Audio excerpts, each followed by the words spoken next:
Om Shanti. Pita Shree PrajaPita Brahma Baba's Life History, Part 27, continued from Part 26. Title: Tribunal. When the first storms passed through, the situation improved. The Chief Minister, having done what he had to in order to pacify the forces of the anti-party, advised Om Mandali informally that they could keep 4 or 5 bungalows located near each other, and that if they maintained a low profile, they could go on with their satsang. The protests and pressures would die down in a little while. The minister consoled them, and the government had no intention of actually taking any steps against Om Mandali. The father asked to please the children, so it was done as they wished. The children settled down once more into their work, and Shiv Baba continued to come into his medium's body each day to deliver the knowledge. Everything continued flowing smoothly. Even the morning bus rides to Clifton Beach, where the children continued as before. Yet, the people of the anti-party who had come up to Karachi from Hyderabad in order to destroy Om Mandali still did not give up. They stirred up whatever sort of trouble they could. But they had taken their best shot with the tribunal, and it had not worked. Now, their energy was waning. They saw that they could not stop these people, that Brahma Baba's children were filled with unshakable love for knowledge, for purity, and for the service of uplifting the world. The antagonists became weary and one by one returned to Hyderabad. They had achieved nothing except a waste of their time and money, but still they thought that one day Baba's money would run out. He cannot keep on spending and spending forever to take care of all these women and children. They told each other, and then all those people will crawl sheepishly back to their families.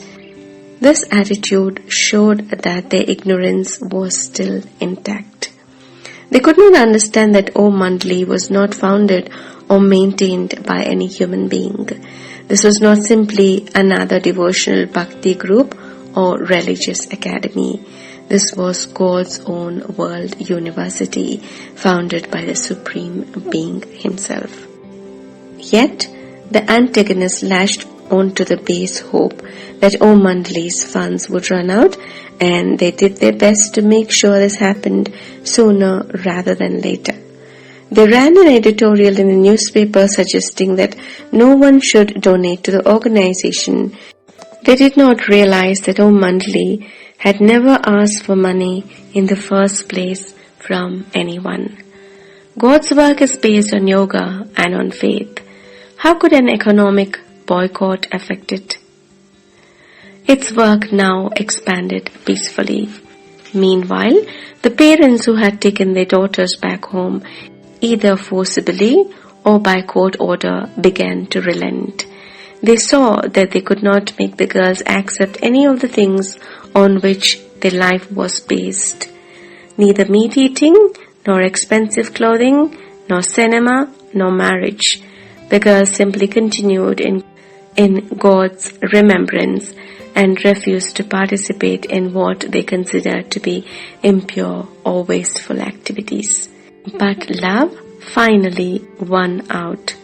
They asked themselves why they should deprive their daughters of the best spiritual education, as long as the girls were determined to follow the spiritual path anyway.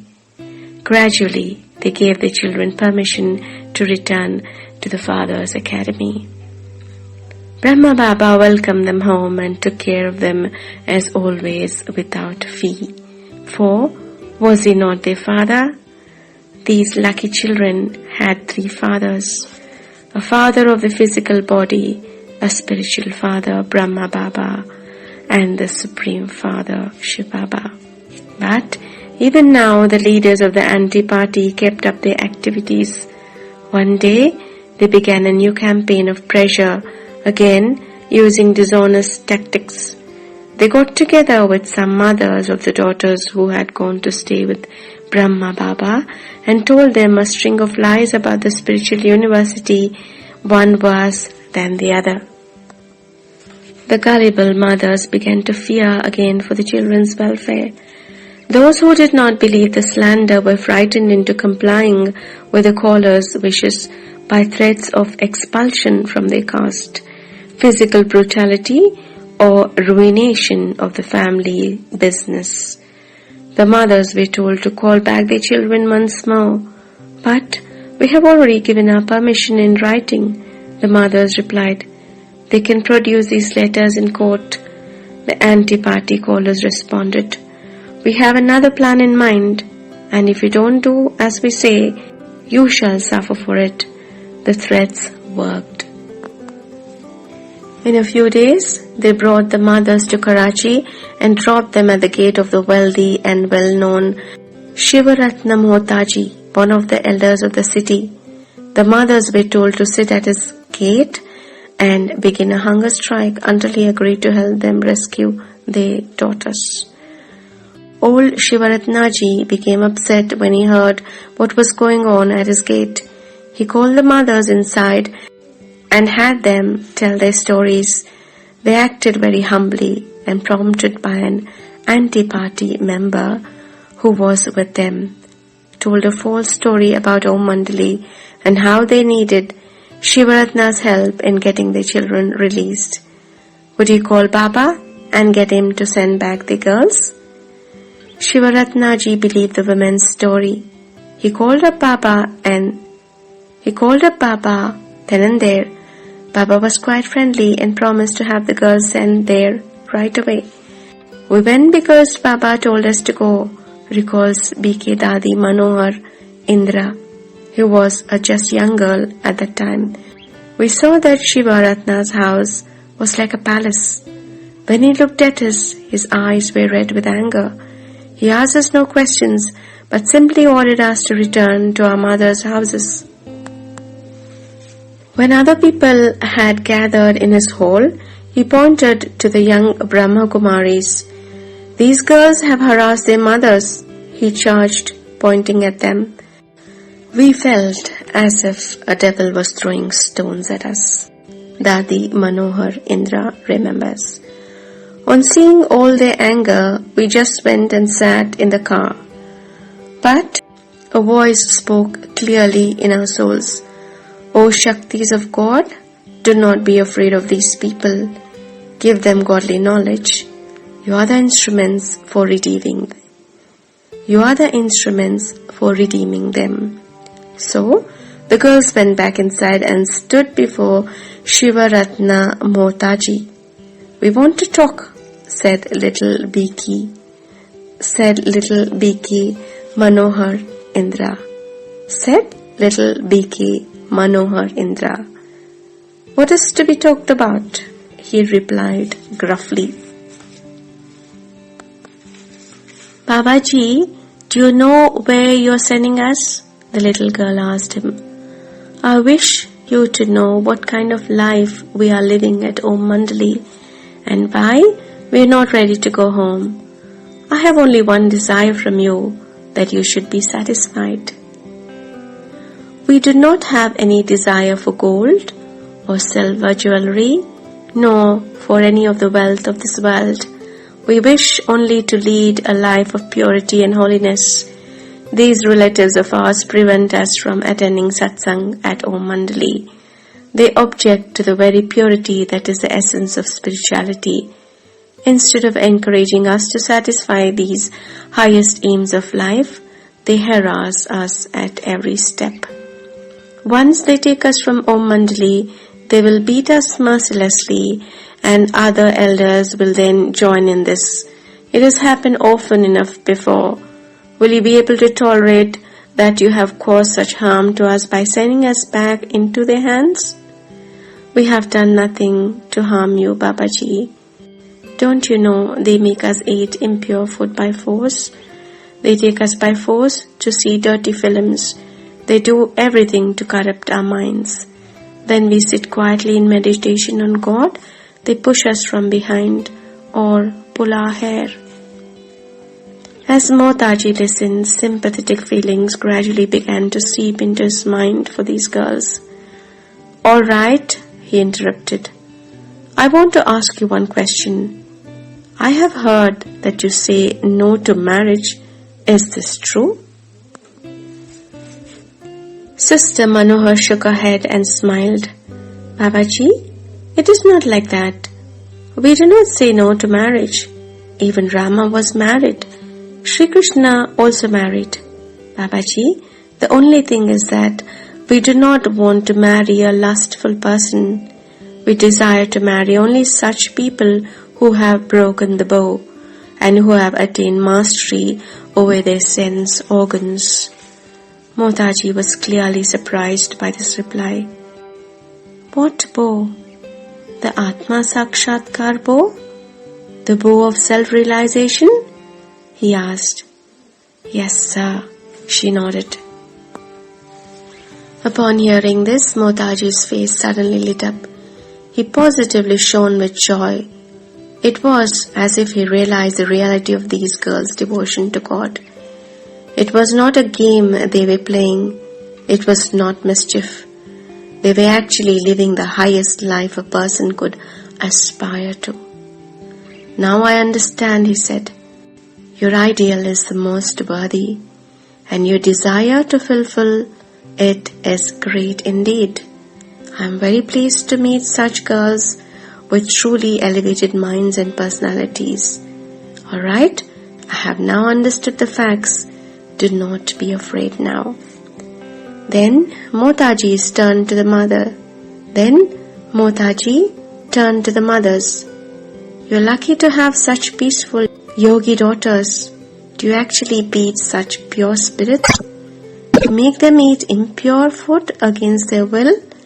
They are pure, divine daughters. Beware that no harm is done to them. You may take them home with you now, but whenever they want to go to the satsang, you must give them permission." The mothers stood nervously afraid the girls would tell Motaji that they had already given them blanket permission in writing, for the mothers had lied to them and said that their daughters had run away from home. But the girls remained quiet. They did not reveal the true nature of the situation, even though they could have. The young Brahmanis returned to Hyderabad to their family homes, but things were no longer as before. The girls had acquired such inner strength that they could no longer be opposed. They kept their dietary regime and other principles and spent their time giving knowledge to relatives, friends, and neighbors. They taught the new method of meditation also, and many people had extraordinary experiences. The girls also cooperated fully in the housework. They gave their families absolutely nothing to complain about. Everyone in the family now stood in awe of them. Finally, they were given tickets to return to Karachi to board at the university.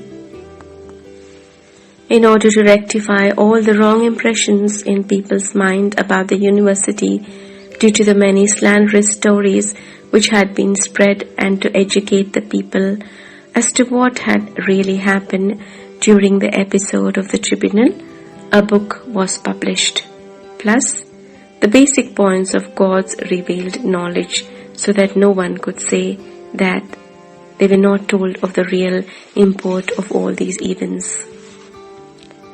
In order to rectify all the wrong impressions in people's mind about the university to the many slanderous stories which had been spread, and to educate the people as to what had really happened during the episode of the Tribunal, a book was published entitled, "Is This Justice?" The book gave an accurate chronology of events, plus the basic points of God's revealed knowledge, so that no one could say they were not told of the real import of all these events. The book, along with other spiritual literature, was then given to hundreds of influential people so that they would not be prejudiced. against Om Mandali on the basis of rumors. But it is not easy to overcome impressions in people's minds, especially when they are fearful and superstitious, and especially when opposing parties continue to pollute the atmosphere with lies. As it says in the Bhagavad Gita, the mother of all scriptures, whenever there is irreligiousness and unrighteousness in Bharat, that is India, I incarnate to re-establish true religion.